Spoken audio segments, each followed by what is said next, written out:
Hello दोस्तों, reasoning में calendar एक ऐसा टॉपिक है जिससे क्वेश्चन मोस्टली पूछे जाते हैं। ऐसे क्वेश्चन सोल्व करने के लिए आपको कोड रटना पड़ता है, लेकिन मैं आज आपको कुछ ऐसे कॉन्सेप्ट और ट्रिक बता दूंगा जिससे आप कोई भी कोड नहीं रटोगे, डायरेक्ट क्वेश्चन बनाना सीख जाओगे। बस इस वीडियो को शुरू से अंत तक देख लोगे तो चलिए स्टार्ट करते हैं वीडियो, और मैं उम्मीद करूंगा कि आप इस वीडियो को जरूर देखेंगे।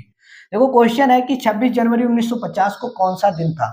मुझे पता है कि इसका आपको डायरेक्ट आंसर आता है, लेकिन मैं आज आपको सिखाना चाहता हूं कि ये आंसर आता कैसे है।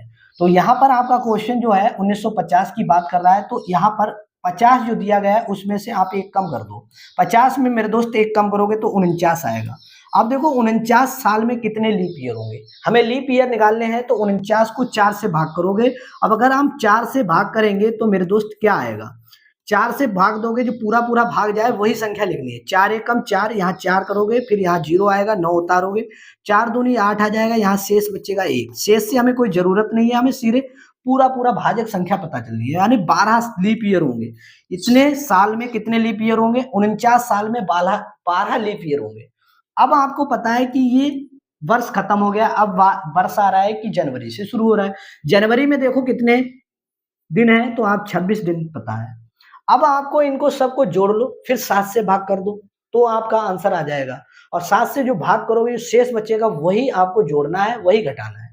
तो यहाँ पर मैं डायरेक्ट आपको 7 से भाग करना सिखाता हूँ। 7 से इसको डायरेक्ट भाग दोगे तो यहाँ शेष कितना बचेगा मेरे दोस्त, तो 49 पूरा पूरा कट जाएगा, शेष 0 बचेगा। 7 से भाग दोगे, 7 दूनी 14 ज्यादा हो जाएगा, 7 एकम 7, कितना शेष बचा, तो आप कह सकते हो सर 5 शेष बचा। इसे भाग दोगे 7 से, तो 7 या 21, तो शेष कितना बचा मेरे दोस्त, तो कहोगे सर 5 शेष बचा। अब इन सबको जोड़ोगे 10 बचा, और 10 को भी 7 से अगर भाग दोगे तो मेरे दोस्त शेष कितना बचा, तो आप कह सकते हो सर 3 शेष बचा। कितना बचा शेष, 3 बचा। अब ये जो 3 है ना मेरे दोस्त, इसी की जरूरत पड़ेगी किसमें जोड़ना है। तो इसके लिए आपको एक चीज ध्यान रखनी है, क्या, देखो, अगर शताब्दी 2000 से प्रारंभ हो रही है तो आपको वहां दिन लेना होगा रविवार। कौन सा दिन लेना होगा, रविवार लेना होगा।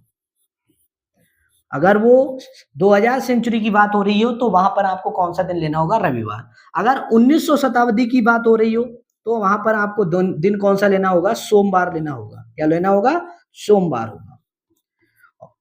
अगर वो 1800 शताब्दी की बात कर रहा हो तो आपको पता होगा वहां पर कौन सा दिन लोगे, तो मेरे दोस्त बुधवार लोगे, बुधवार लोगे। अगर 1700 शताब्दी की बात हो रही हो तो मेरे दोस्त, तो वहां पर आपको शुक्रवार लेना है। तो यही दिन आपको ध्यान रखने हैं और इन्हीं की जरूरत आपको है। बाकी कोई भी कोड रटना नहीं है। आपको ध्यान है कि अगर 2000 से वो वर्ष प्रारंभ हो रहा है तो आप रविवार लोगे। अगर 1900 शताब्दी से वो शताब्दी के अंतर्गत आ रहा है तो आप सोमवार लोगे। 1800 शताब्दी के अंतर्गत आ रहा है तो आप बुधवार लोगे। और 1700 शताब्दी की बात कर रहा है तो आपको शुक्रवार लेना है। अब आप देखो कि ये कौन सी शताब्दी के अंतर्गत आता है, तो कहोगे सर 1900 शताब्दी के अंतर्गत है। तो आपको दिन कौन सा लेना होगा मेरे दोस्त, सोमवार लेना होगा।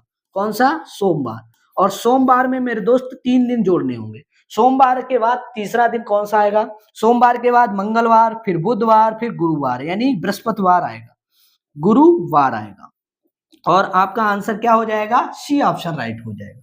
आई होप, मैं उम्मीद करता हूं कि आज आपने पहला क्वेश्चन सीख लिया है। इस क्वेश्चन को अगर आपने सीख लिया है तो आप अगला क्वेश्चन करके दिखाइए। अगला क्वेश्चन बहुत बेहतरीन क्वेश्चन है। यहाँ पर भी ये वो वर्ष दिया गया है जो आपको पता है, और मैं कहूंगा कि ये अगर आपने कर लिया तो जो अगला मैं क्वेश्चन दूंगा वो आप स्वयं करके दिखाओगे, और वो आज का ही दिन होगा। आज जिस दिन मैं वीडियो बना रहा हूं उसी दिन का ये दिन होगा। तो पहले हम इस दिन को काउंट कर लेते हैं। हमें पता है, क्वेश्चन दूसरा पूछ रहा है कि 15 अगस्त 1947 को कौन सा दिन था। तो आपको ये दिन पता करना है। तो वही चीज है, आपको लास्ट के 2 डिजिट उठा लो और उसमें से आपको एक दिन कम कर दो। तो इसमें 2 दिन अगर उठाए, 2 डिजिट उठाए, 2 जैसे 47 उठाया, 47 में एक कम करोगे तो मेरे दोस्त 46 आएगा।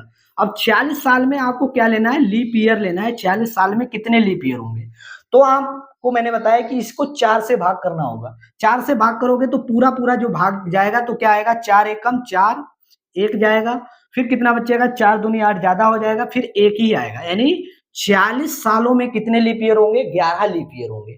अब बात आती है कि ये 15 अगस्त की बात हो रही है, तो सबसे पहले महीना, वो अगला जो नया साल होगा 1947, वो कब से प्रारंभ होगा, जनवरी से।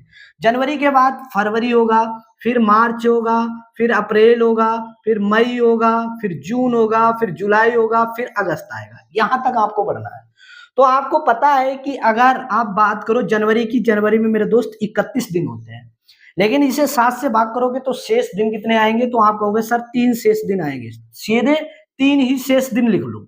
अगर बात करें फरवरी 1947 की बात हो रही है, 1947 में फरवरी कितने की है? 28 की। 28 की है तो आप फरवरी देखो 28 की है मेरे दोस्त, तो 28 को अगर 7 से भाग दोगे तो 0 आएगा। 7 चौक 28, यानी यहाँ पर 0 आ गया। ऐसे ही मार्च है, मार्च देखो 31 की होगी, फिर 7 से भाग दोगे 3 बचेगा। अप्रैल देखो 30 की है, फिर 7 से भाग दोगे 2 बचेगा। और मई कितने की है? तो आप कहोगे सर 31 की है, फिर 7 से भाग दोगे तो 3 शेष बचेगा। और जून कितने की है? तो आप कहोगे सर 30 की, इसमें 7 से भाग दोगे तो 2 शेष बचेगा। जुलाई कितने की है? 31 दिन की होती है, तो 31 को भी 7 से भाग दोगे, शेष 3 बचेगा। और अगस्त कितनी की है? 15 अगस्त की बात हो रही है, पूरा 15 अगस्त में 15 ही लिख दो। अब ये चीज आपने लिख ली, और यही मैं यहाँ पर मुझे आपको समझाने में इतना टाइम लगा है, आप डायरेक्ट क्वेश्चन कर सकते हो। अब इन सबको जोड़ लो और फिर 7 से भाग कर दो, तो बहुत आसान क्वेश्चन बन जाएगा। अब देखो ये 7 से भाग करोगे, पहले इसे छोटा कर लो। 7 से भाग करो, 7 पन्ने 7 छंग 42, यहाँ पर 42, 4 भाग, शेष कितने बचेंगे? 42, शेष बचेंगे 4। 7 से इसे भाग दोगे तो मेरे दोस्त शेष कितना बचेगा? तो आप कह सकते हो 7 से भाग दिया तो शेष बचा 4।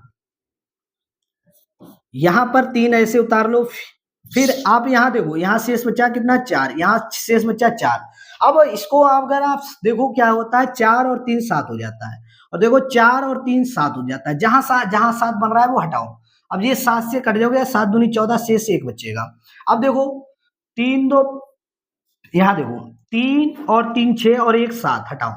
अब देखो 2 और 2 4 बचे, अब शेष कितने बचे? 4। अब यहाँ 4 ये किसमें जोड़ने हैं? देखो ये शताब्दी कब से प्रारंभ हो गई? 1947 चल रहा है। अब आपको मैंने बताया कि अगर 1900 शताब्दी की बात हो रही है तो वहां पर दिन कौन सा ऐड करना है? सोमवार ऐड करना है।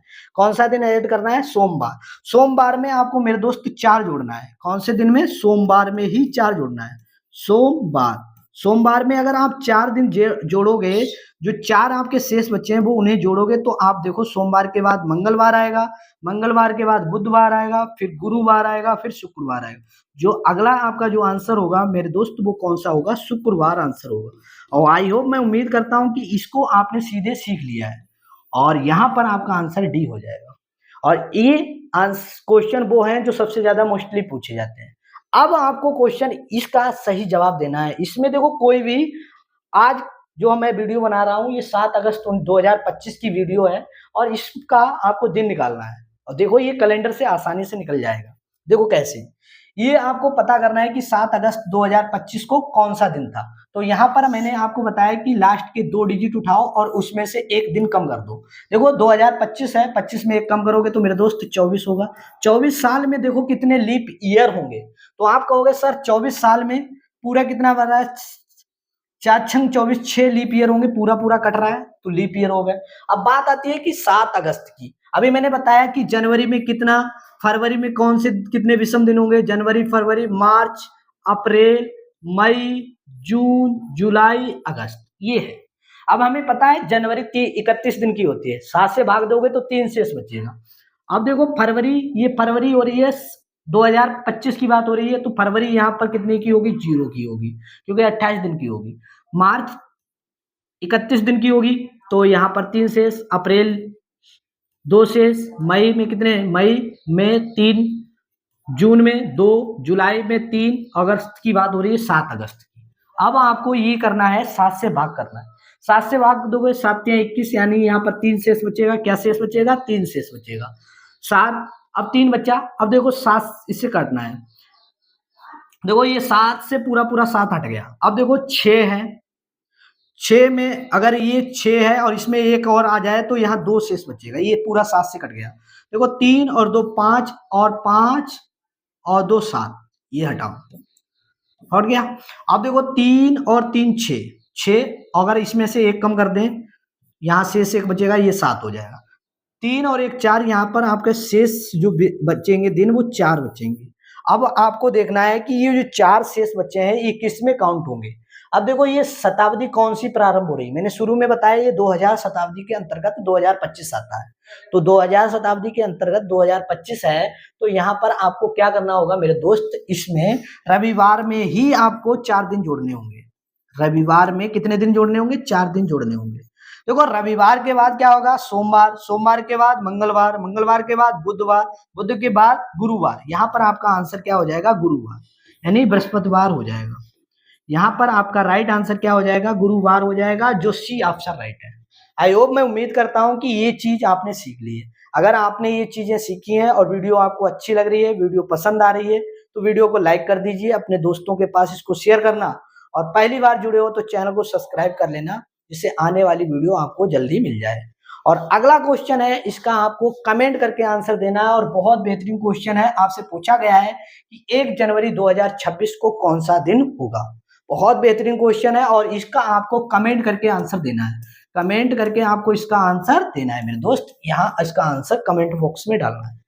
मैं उम्मीद करूंगा कि आप इसका जवाब देंगे और सही तरीके से आपका आंसर आएगा। आंसर आपका राइट होगा तो बहुत अच्छा, और नहीं आया है तो फिर से आप इसको सीख लेना। और मैं उम्मीद करूंगा इससे सरल कोई भी मेथड नहीं होगा, और आज की वीडियो आपके लिए सही लगी होगी। भविष्य में आपको बहुत बेनिफिट देगी ये वीडियो। इसके लिए thank you all of you. आज के लिए इतना ही। सभी बच्चों के लिए जय हिंद, नमस्कार।